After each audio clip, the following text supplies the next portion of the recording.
शं वरुणः शन्नो भवत्वर्यमा शन्न इन्द्रो बृहस्पतिः शन्नो विष्णुरुक्रमः ॐ शान्ति शान्ति शान्तिः।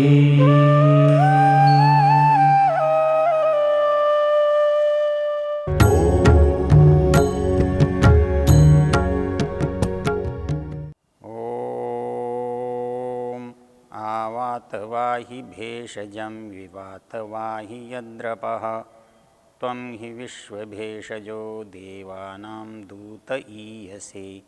ओम शांति शांति शांति। ये वेद ज्ञान की चर्चा है। इस वेद ज्ञान की चर्चा में हम ये विश्वे देवाः इस सूक्त की चर्चा कर रहे हैं। ये ऋग्वेद के 10वें मंडल का सूक्त है। इसका ऋषि जो हैं वो सप्तऋषि कहलाते हैं और इन मंत्रों का देवता विश्वे देवाः है। छंद इनका अनुष्टुप है।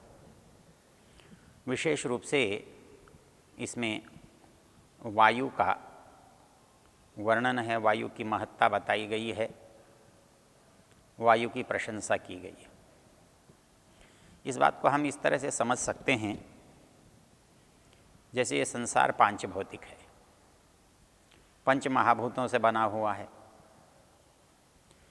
इस संसार की जो भी वस्तु है वो भी पंच महाभूतों से बनी हुई है और इसलिए ये शरीर भी भौतिक है। जब हम भौतिक शब्द कहते हैं तो उसका अर्थ होता है भूतों से बना हुआ। भूत वैसे मूल शब्द अर्थ होता है जो हुआ। वैसे लोग में जो भूत आते हैं भयंकर आकृति वाले, उनको भी भूत इसलिए कहते हैं कि कभी उनका कोई अस्तित्व पुराना रहा था, वो अस्तित्व समाप्त हो गया तो डरावने रूप में हमको दिखाई दे रहे हैं। तो पंच महाभूत, पांच महाभूत हैं जिनसे ये संसार बना है, जो बनने के कारण हैं। इन पंच महाभूतों से ही सब चीज़ें बनी हुई हैं। इन पंच महाभूतों को संसार की जब वस्तुओं में हम बदलते हैं तो अंतर केवल इतना होता है कि ये पांचों महाभूत आपस में मिले हुए होते हैं और इनकी जो भिन्नता आपको दिखाई देती है, इस भिन्नता का कारण उनके मिश्रण की मात्रा का है। एक चर्चा हम बहुत पहले कर चुके सृष्टि उत्पत्ति के प्रसंग में, केवल समझने की दृष्टि से हम उसे दोहरा सकते हैं। जब जो मूल चीज़ें हैं उनको हमने भौतिक दृष्टि से तन्मात्रा कहा था, अर्थात भूतों का जो मूल है वो तन्मात्रा है, अर्थात उस भूत का जो बीज है, आधार है। उन तन्मात्राओं के परस्पर मेल से ये महाभूत बने हैं। अर्थात प्रत्येक भूत में शेष चारों तन्मात्राओं का भी अंश होता है और इस तरह से एक भूत बन जाता है। अर्थात एक महाभूत में 50% तो अपना भाग होता है। अग्नि है तो अग्नि 50% और उसमें जल है, वायु है, आकाश है, इन सब के चारों के 25% का 12.5% ऐसा हो जाएगा तो 4 हो जाएंगे और ये कुल मिलाकर फिर 100 के 100 हो जाएंगे। तब जो स्थूल रूप बनेगा वो अग्नि महाभूत बनेगा। इस तरह वायु महाभूत बना, जल महाभूत बना, पृथ्वी महाभूत बना, आकाश महाभूत बना। तो ये उन तन्मात्राओं के बाद का रूप है। दर्शन की भाषा में इसे कहें तो ऐसे कह सकते हैं, द्विधा विधाय चैकैकम चतुर्धा प्रथमं पुनः स्वे स्वेतर द्वितीयांशेर योजनात् पंच पंचते। जो मैंने आपको बताया कि भाई आधा भाग तो अपने महाभूत का, अपनी तन्मात्रा का, और 12.5% दूसरी तन्मात्राओं का, चारों तन्मात्राओं का। तो इस तरह मिला करके जो 50 बन जाएगा, 50 और 50 100 बन जाएगा, तो वो अग्नि महाभूत होगा। इसी तरह वायु होगा। तब ये तन्मात्रा तो प्रत्यक्ष नहीं होती है, किंतु जब सब मिल जाएंगे तो स्थूल बन जाएंगे, तो स्थूल महाभूत बन जाएंगे। स्थूल महाभूतों तक की यात्रा आधारभूत है। उपयोग जो होता है वो महाभूतों के रूप का होता है, न तो तन्मात्राओं के रूप का होता है, न उसके सूक्ष्म भूत का होता है। जब हम इन महाभूतों का उपयोग करते हैं तो यहाँ भी मात्राओं का ही अंतर होता है। उससे यदि कोई भी चीज़ संसार में बनी देख रहे होगा, वो बनी तो महाभूतों से है, लेकिन वो किसी एक महाभूत से नहीं बनी हुई है। उसमें किसका कितना अंश है, उसी अनुपात से उस वस्तु की भिन्नता है। और जिसमें जिस महाभूत की अधिकता है, उसमें उस तत्व की अधिकता देखेगी। ये आग्नेय है, ये वायव्य है, ये सौम्य है। तो जिसमें जल का गुण अधिक है उसे सोम कहते हैं, जिसमें अग्नि का गुण अधिक है, ज्वलनशील है, वह आग्नेय कहलाता है। जो वायु की वृद्धि करने वाला है उसे वायव्य कहते हैं। तो इस तरह से संसार के सारे पदार्थों को इन महाभूतों से बनाते हैं, इसलिए उन सारे पदार्थों को हम भौतिक कहते हैं। तो भौतिक शब्द का अर्थ हुआ जो भूतों से बना हुआ है। जब भूतों से बना हुआ है तो संसार में जो भी बना है वो सब इन्हीं पदार्थों से स्थूल रूप दिखाई दे रहा है, बना है, इसलिए वो भौतिक कहलाता है। तो हमारा शरीर भी भौतिक है, पंच महाभूतों से बना हुआ है। और इसमें भी दो रूप हैं, एक रूप प्रत्यक्ष है, एक अप्रत्यक्ष है। मन बुद्धि तो हैं भौतिक, किंतु सूक्ष्म है, प्रत्यक्ष नहीं है। किंतु जो शरीर है ये भौतिक है और प्रत्यक्ष है। और हम जिसको मनुष्य कहते हैं, प्राणी कहते हैं, जीव कहते हैं, जब इसको हम देखते हैं, इसको प्रत्यक्ष करते हैं, तो ये समझ लीजिए कि इसमें वो दोनों सम्मिलित हैं। अभौतिक इसमें आत्मा है।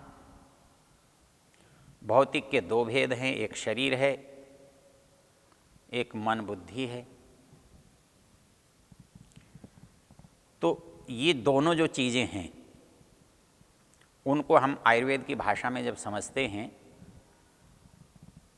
उन्होंने दो भागों में बांटा है। मानसिक जो हैं, जो अस्थूल हैं, सूक्ष्म हैं, उनको उन्होंने सत्वगुण, रजोगुण, तमोगुण के रूप में कहा है। और जो भौतिक हैं, स्थूल भूतों से बना हुआ है, उन्हें वायु, वात, पित्त, कफ कहा है। इस शरीर में दो चीज़ें हैं। शरीर के रूप में पंचभूत हैं। पंचभूतों को चिकित्सा की दृष्टि से, समझने की दृष्टि से बांटा वात, पित्त, कफ में। क्यों? वात तो वायु है, कफ जल है, पित्त अग्नि है। तो पांच भूतों में तीन तो ये हो गए, वायु है, जल है और पित्त अग्नि है। बचा क्या? बचा एक पृथ्वी और एक आकाश। तो पृथ्वी का संबंध वात से है और आकाश का संबंध सब से है।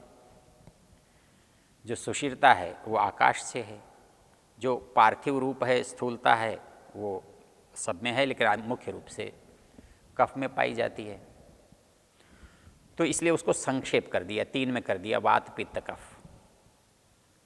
और मानसिक दृष्टि से कर दिया सत्व, रज, तम। तो जब हमको शरीर को स्वस्थ करना होता है, शरीर को समझना होता है, उसको जानना होता है, तो हमें दो तरह से जानना होगा। शरीर के रूप में जानना होगा तो वात पित्त कफ के रूप में जानना होगा, और मानसिक दशा के रूप में जानना होगा तो सत्व रज तम के रूप में जानना होगा। इसलिए उन्होंने, शास्त्रकारों ने शरीर की बात करते हुए कहा, वायु पित्तम कफश्चेति शारीरो दोष संग्रह मानस पुनरुद्दिष्ट रजश्च तम एवच। अर्थात ये जो शरीर है इसको समझने के लिए वात पित्त कफ को समझना होता है। इनके घटने से, बढ़ने से, इनको देने से, इनको कम करने से शरीर का बनना, बिगड़ना, अच्छा होना, बुरा होना बनता है। तो तीन बातें मुख्य हुई, वात पित्त कफ। तो वायु है, अग्नि है, जल है, यही इसी की मात्रा हमारे पास अधिक है।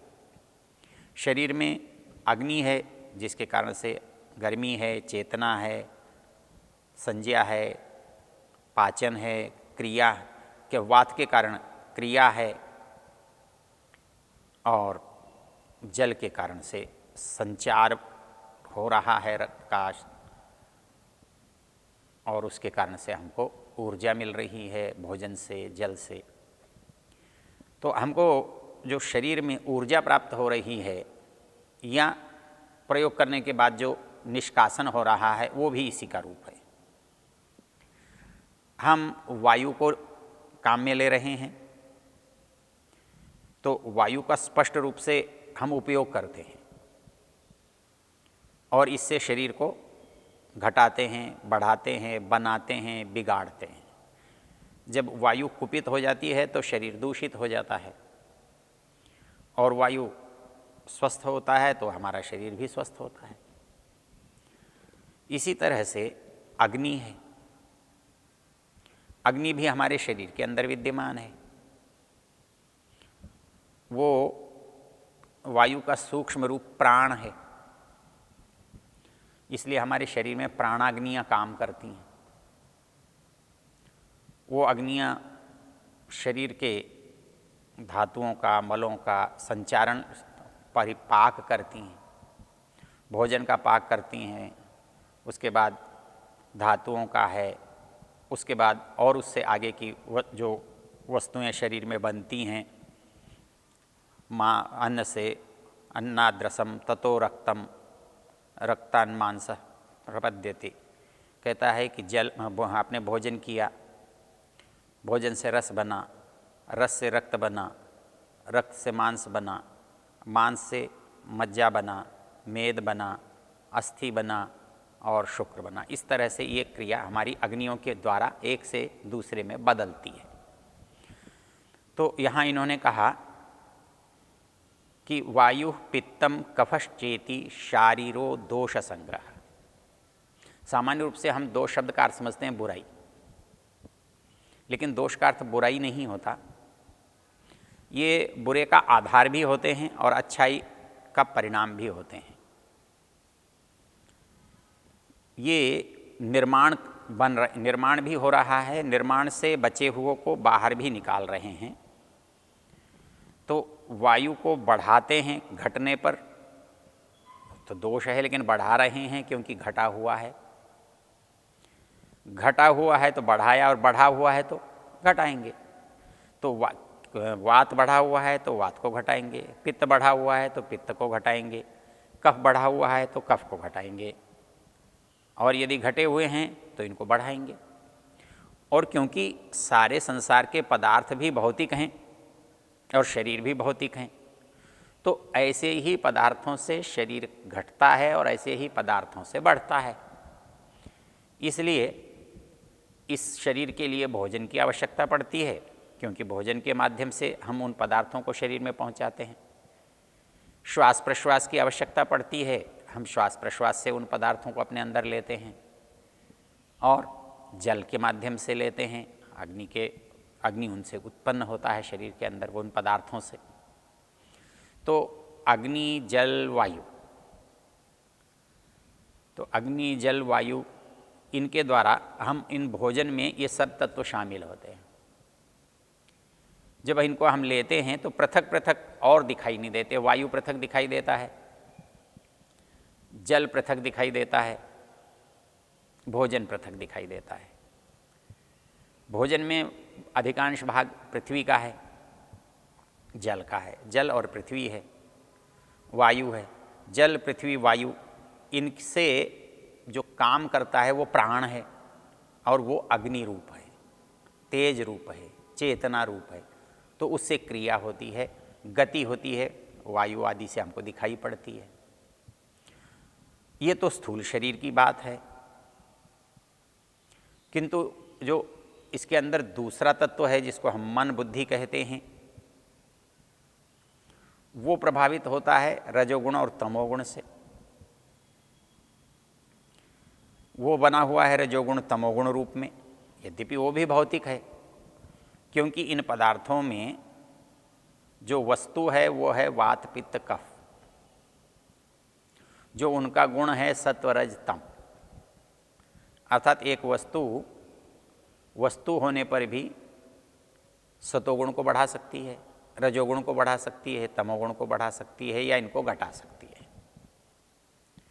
तो इस तरह से जब हम देखते हैं तो ये जो वातः यहाँ जो शब्द प्रयोग है ये बहुत स्थूल नहीं है। बाहर सब कुछ जो कुछ गति है वो वायु से है, क्योंकि जो वायु शब्द है वो वागति गंधनयो, जो संस्कृत की धातु है उससे बनता है। वाति इति वायु। अपने यहाँ संस्कृत में यदि जाएं तो उणादि में युच प्रत्यय करते हैं, तो वा से वायु बनता है। वायु का अर्थ होता है जिसमें गति हो, जो गति का कारण हो, जो वहती, जिसमें वहन करना होता है, आना जाना होता है, इसलिए वो वायु है। इसको हमने पीछे सृष्टि प्रकरण में देखा था कि वायु जो है योगवाहा है। योगवाहा का अर्थ होता है जिसका अपना कोई गुण नहीं होता, वो जिसके साथ होता है उसके गुणों को लेता जाकर आता है तो लेकर आता है, जाता है तो लेकर जाता है। वो कहता है योगवाह परम वायु संयोगाद उभयार्थकृत। ये वायु जो है योगवाह है, अर्थात जिसके साथ युक्त हो जाता है, जुड़ जाता है, उसकी तरह का बन जाता है। संयोगाद उभयार्थकृत, तो जैसा भी ऐसा भी हो जाता है, ऐसा भी हो जाता है। कैसे ऐसा हो जाता है? दाहकृत तेजसा युक्त शीतकृत सोम संश्रयात। जब गर्मी से जुड़ता है तो वायु गर्म हो जाता है, उष्ण हो जाता है, और वही वायु बर्फ़ के संयोग से निकलता है, पानी के संयोग से निकलता है तो शीत हो जाता है। तो वायु का अपना गुण योगवाह सम है। तो वो जब अग्नि से जुड़ा तो उष्ण हो गया, और जो शीत से जुड़ा तो ठंडा हो गया, शीतल हो गया।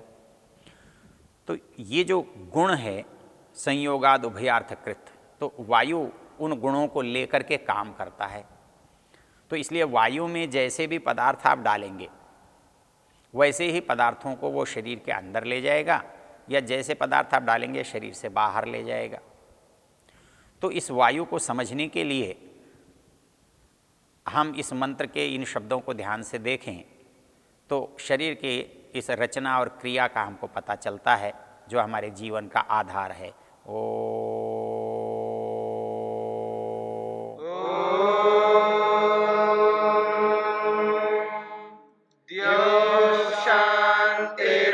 शांतिरंतरिक्षं शांतिर्पृथिवी शांतिरापः शांतिरोषधयः शांतिः वनस्पतयः शांतिर्विश्वे देवा शांतिर्ब्रह्म शांति सर्वं शांति शांतिरेव शांति क्षमा शांतिरेधि।